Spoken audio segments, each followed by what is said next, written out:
अमावस्येच्या दिवशी पितृगण वायू रूपात घराच्या दाराजवळ उपस्थित राहतात आणि आपल्या आप्तेष्टांकडून श्राद्धाची इच्छा करतात.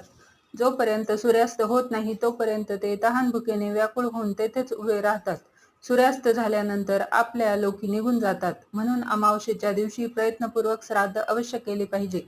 पितरांच्या मुलांनी तसेच बंधू बांधवांनी जर त्यांचे श्राद्ध केले आणि गया तीर्थक्षेत्री जाऊन हे कार्य पार पाडले तर ते त्याच ब्रह्मलोकात निवास करण्याचा अधिकार प्राप्त करतात.